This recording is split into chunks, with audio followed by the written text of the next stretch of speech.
Buenas, ¿qué tal? Bueno, empezamos en realidad la última charla que vamos a mandar en forma asincrónica y esta vez ya cerca del jury. Vamos a ver cómo podemos estructurar, cómo podemos articular un discurso en función de lo que la gente está pidiendo. En principio, bueno, sabemos que no es lo mismo un jury digital que lo que sería un jury presencial. Nosotros hemos tenido todos los años, solíamos hacer reuniones previas, hacer algún pre-jury, tener alguna idea hasta que llegábamos a la instancia del jury. Lo primero que quiero comentarles es bajar las expectativas, estar tranquilos. Lo que vamos a hacer es dialogar con colegas, con futuros colegas, que van a tener la mejor predisposición, que van a tratar de entender lo que ustedes les están planteando y en definitiva tómenlo como una clase más, como una clase abierta donde otros colegas, otros profesionales, otras miradas de la arquitectura se van a acercar y van a opinar sobre este proyecto que ustedes están planteando. Y seguramente les van a aportar un montonazo de cosas que les van a servir para su desarrollo profesional. Como decíamos siempre, la arquitectura es comunicación, con lo cual hay un emisor y hay un receptor. Y en este emisor y en este receptor, las distintas culturas, las distintas opiniones, las distintas percepciones de la arquitectura van a ser válidas. Con lo cual lo que van a tener es seguramente docentes de otras cátedras que tienen visiones distintas de cómo encarar el proceso proyectual y les van a poder aportar otras miradas. Así que lo primero es tranquilizarse, pensar que es una charla más, que es una clase abierta y tratar de adquirir en esta charla todo lo que puedan como proceso de aprendizaje. En esta preparación para el jury lo que vamos a hablar son básicamente algunos aspectos de cómo organizamos el discurso y de qué es lo que quieren que veamos. Cuando uno ve la reglamentación de los juris, aparecen estos 5 puntos que aparecen acá, que vemos respecto de qué es lo que se evalúa, qué es lo que se considera, qué es lo que valoran los miembros del jury respecto de cada uno de los trabajos. Y vamos a ir barriendo uno por uno estos 5 puntos para ordenarnos en el discurso. Sería bueno que en el desarrollo de su discurso siga en este lineamiento, porque tiene que ver también con de qué manera se presenta el proyecto. Y para eso nos vamos a servir de un proyecto, de una obra que ya hemos visto en algún momento en la cursada, que es el Museo de Diseño de Barcelona, que está contado en un video. Vamos a ver pedacitos de ese video para ver qué es lo que cuentan y cómo también ellos, los que lo presentan, muestran su propia objeto obra. Y de esta manera ustedes pueden mostrar su propio objeto obra.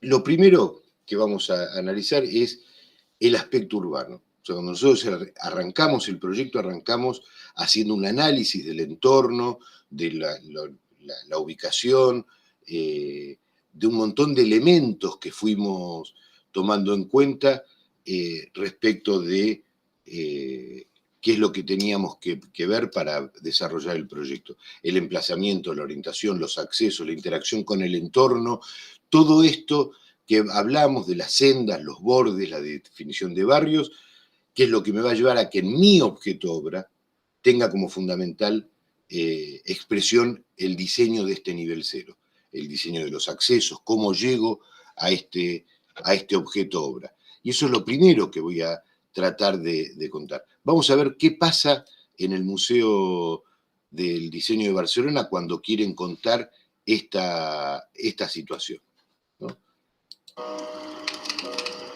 Hablan de la centralidad urbana, hablan de que este proyecto está puesto en un punto que reúne distintos barrios de Barcelona. Ahí vemos cómo lo ubican, cómo lo mapean.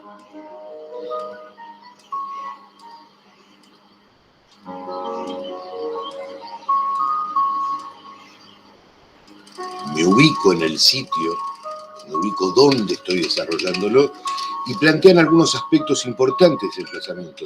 Es un lugar de una gran centralidad cultural. Hay muchos elementos que hacen a la cultura de Barcelona.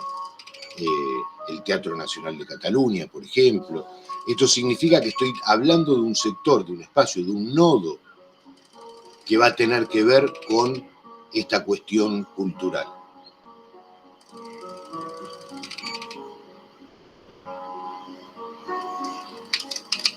Por otro lado, también se da en este lugar un nodo de centralidad innovadora, de aquellos elementos de comunicación y de tecnología que hacen a la modernidad de Barcelona. En este principio la Torre Akbar, por ejemplo, que la tiene al lado, la torre de agua y de producción de agua de Barcelona, pero también todos los centros de difusión, de comunicación, como Mediapro, como en este caso el edificio de Indra o la Radio Televisión Española.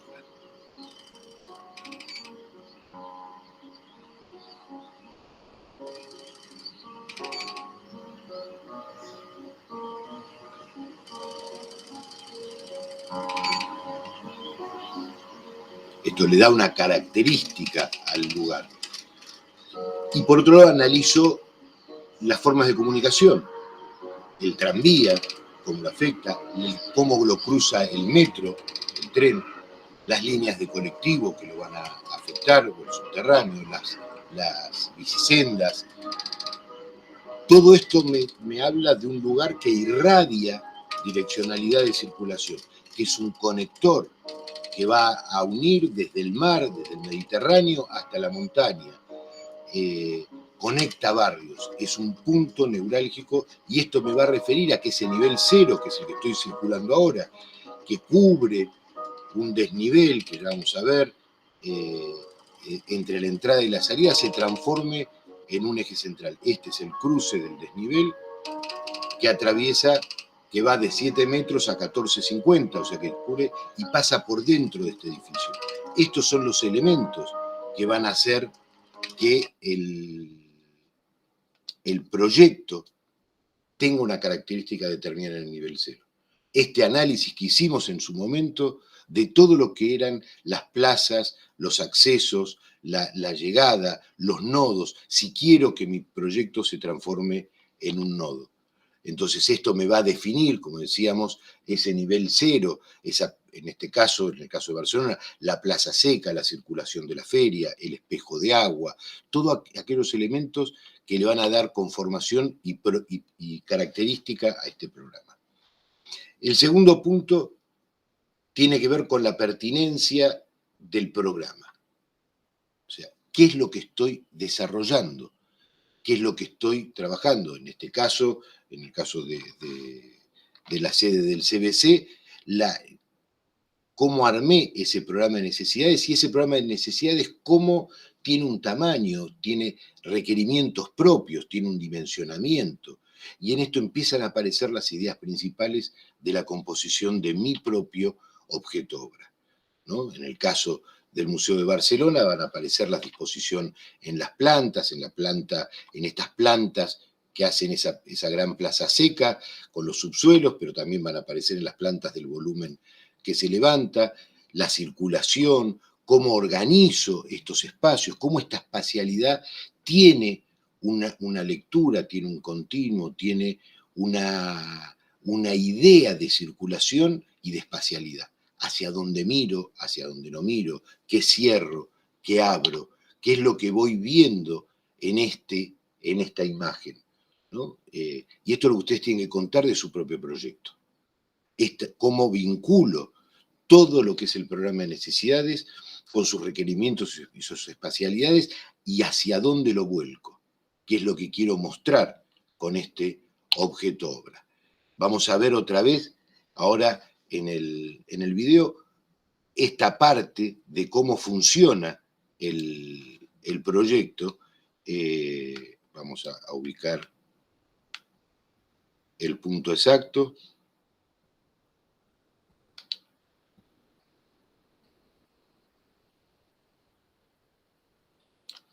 y ahí estoy. Entonces me adapto al terreno y empiezo todo un proceso donde en este caso defino que tengo soterrado, tengo por debajo 2 niveles de subsuelo y voy a tener un elemento, un volumen que se va a levantar sobre ese nivel cero, dejando un máximo de zona verde, de plaza seca por un lado y de zona verde por el otro. Entonces voy a ir analizando las distintas plantas, donde tengo en la última planta las instalaciones, las salas de máquinas de todo este edificio. Después van a volver a cerrar en la planta alta. Tengo un primer nivel con sector de oficinas.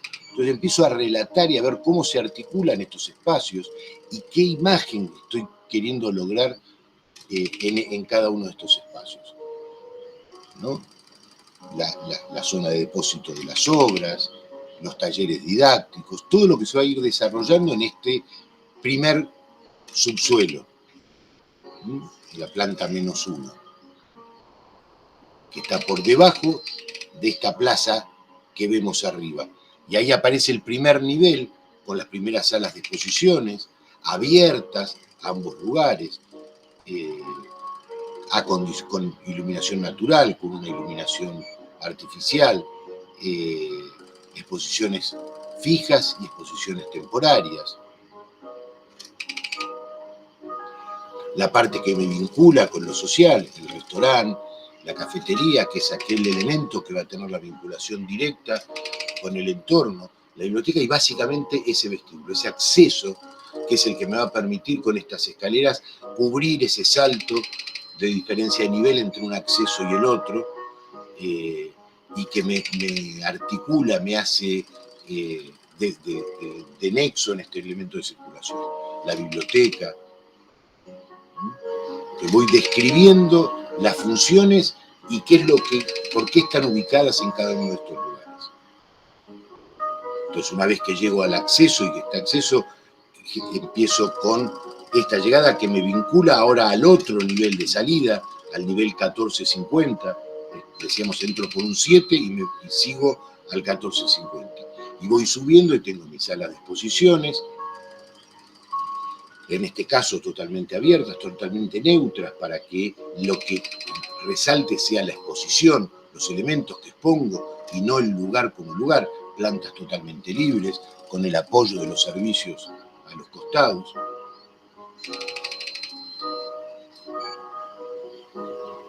Y sigo subiendo nivel por nivel explicando todo esta idea funcional y formal que empieza a darse. Esta cuarta planta que tiene una sala de exposiciones, pero tiene a su vez una gran terraza, ¿no? que me permite ver todo Barcelona, inclusive al fondo vamos a ver el mar Mediterráneo, y el gran auditorio ahí volando en ese volumen, tomando ese voladizo con sus tamaños, con su equipamiento, con su parrilla de luces, con su aislación acústica y su acondicionamiento acústico, su punto de control de la sala de operaciones. Y un último nivel donde vuelvo a tener una sala técnica, así como lo tenía en el segundo subsuelo, que me complementa todo este grupo. Y acá vemos cómo la espacialidad cobra importancia en este tamaño. Entonces, paso mi segundo ítem de lo que tengo que explicar en el jury, que es cómo funciona. Pero no solo cómo funciona en sus plantas, en su distribución, sino cómo actúa la circulación, cómo vinculo la iluminación con cada uno de los espacios según su uso, estas dimensiones y hacia dónde me abro y hacia dónde me cierro. Entonces, este es el segundo aspecto que vamos a relatar. El tercer aspecto que se va a evaluar es el del partido tecnológico. Y ahí es donde empiezo a analizar cómo materializo estas ideas que estoy planteando, cómo materializo el funcionamiento, cómo le doy marco, cómo genero, cómo cierro estos espacios que empiezan a aparecer. Y ahí le cargo lo que hace de diferente a la arquitectura dentro de las artes, que la arquitectura se construye, la arquitectura se vive, entonces va a haber una resolución técnica, va a haber una resolución de los detalles tecnológicos y van a empezar aquellos elementos que le sumo, como el caso de la sustentabilidad. Y ahí empiezan a aparecer todo esto que venimos trabajando y que cierra con la idea general del proyecto, cómo los sistemas y los subsistemas, las instalaciones, las estructuras, las pieles, empiezan a darle forma, a darle contención, pero al mismo tiempo a darle expresión, a darle calidez, a darle un lenguaje a la obra, y al mismo tiempo utilizo todos estos elementos como recursos de tipo sustentables. Vamos a ver otra vez un pedacito del video que hace referencia a estos temas. Vamos a ubicarlo.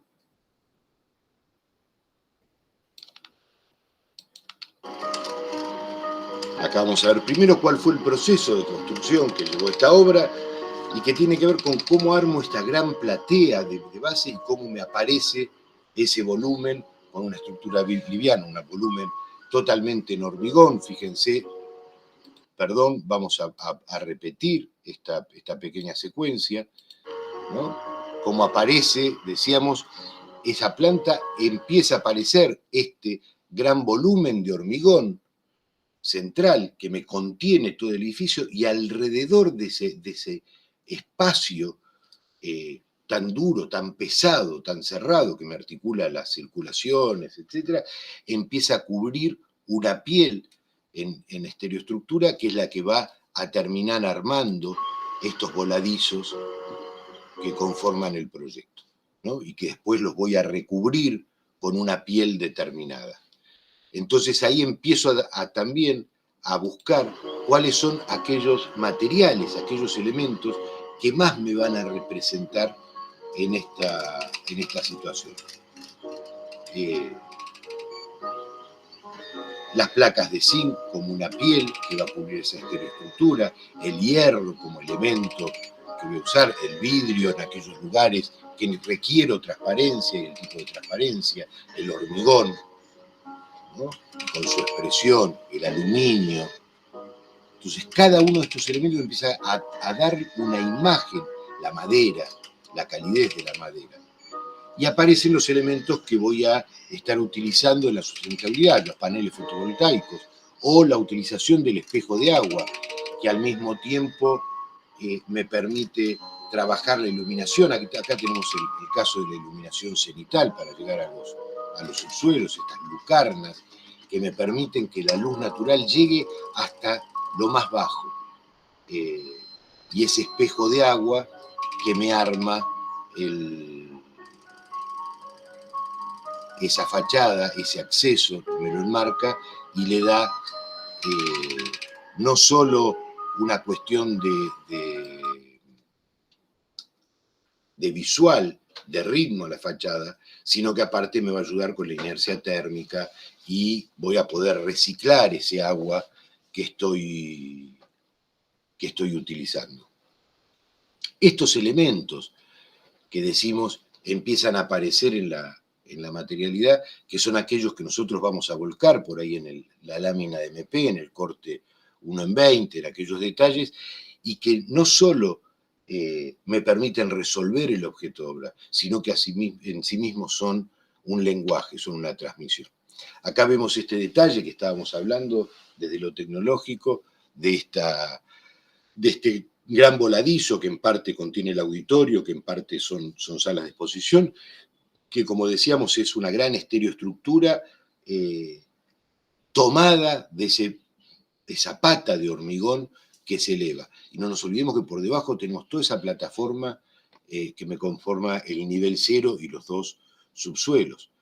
Cómo trabaja la iluminación, de qué manera yo diseño todos estos elementos para que tanto la iluminación natural como la iluminación artificial acompañen el funcionamiento que tiene que tener este objeto obra y la imagen que quiero que este objeto obra tenga, ¿no? Las pieles, estos elementos de zinc que empiezan a cerrarme este volumen y ocultar una estructura totalmente liviana, y aparece esta imagen de elemento pesado, de mampuesto, pero no es otra cosa que una piel liviana.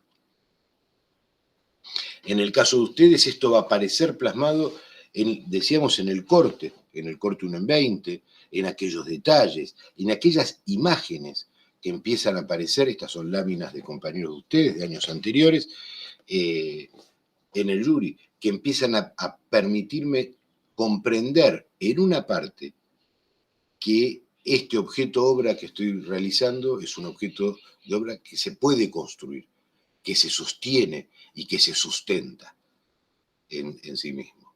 Entonces, esto es lo que empieza a aparecer en cada uno de estos detalles, y cómo estos detalles constructivos están diseñados específicamente para esta obra, son propios de mi obra. Esto que decimos muchas veces, nosotros analizamos la arquitectura con un aspecto crítico, con un aspecto reflexivo, crítico y autónomo. Y volvemos a repetir, ¿qué significa esto? El aspecto crítico es aquel que reflexivo es aquel que nos hace pensar, intelectualizar lo que estamos llevando adelante. El aspecto crítico es aquel que nos cuestiona el por qué genera cada uno de estos elementos, qué genera cada uno de la conjunción de distintos elementos y distintos encuentros conformando espacio, y cómo lo puedo repetir. Y autónomo, porque tiene que ver con mi propio lenguaje, con mi propia historia, pero aparte con mi propia obra. Es tan autónomo que estos detalles deberían significar en sí mismos toda mi ideología respecto del objeto obra que estoy construyendo. Y lo muestro de la manera en que me pienso que mejor lo comunico. Vimos distintas situaciones, ¿no? El detalle con un corte axonométrico, o puedo hacer un corte tradicional y renders, o ponerle color, luz, sombra a estos cortes, para poder transmitir de la mejor manera posible cuál es mi intención dentro del proyecto de arquitectura. Y vamos ahora al cuarto punto, que es la coherencia que tiene que tener el proyecto entre la resolución técnico y expresiva con los espacios que tengo que conformar. Cómo empieza a aparecer una cuestión coherente entre estas tres dimensiones que siempre hablamos de la arquitectura. O sea, nosotros dividimos la arquitectura en tres dimensiones para analizarla. La dimensión funcional, que tiene que estar correctamente resuelta, los espacios con las dimensiones que corresponden, las circulaciones como corresponden, que todo tenga una coherencia desde lo funcional. Pero esa coherencia de lo funcional me va a implicar una coherencia de lo formal. Estos espacios tienen volumen, se leen y transmiten y generan espacios de uso, espacios vivibles. Y esos espacios los voy a tener que materializar a través de una resolución técnica constructiva. Y todo esto tiene que tener la coherencia en lo expresivo, en el lenguaje, en lo que quiero comunicar. Y de ahí viene lo importante, que es expresar, transmitir claramente la coherencia entre la imagen que quiero lograr y la arquitectura que quiero lograr, entendiendo que estas tres dimensiones, en definitiva, son tres componentes de una sola unidad, que es la arquitectura. Vamos a ver un poco sobre estos temas, sobre la imagen, en otro pedacito de este video, de este proceso, que va a hablarnos desde las primeras ideas, como hablábamos cuando veíamos a Clorindo Testa y algunas cosas, de las primeras ideas a la realidad, como los primeros croquis, las ideas que pueden aparecer y que me muestran ese lenguaje, se empiezan a transformar para llegar en una obra real, desde los primeros renders hasta la imagen real de la obra. Todo esto es lo que hace a lo que tengo que charlar, lo que tengo que transmitir en este en este jury.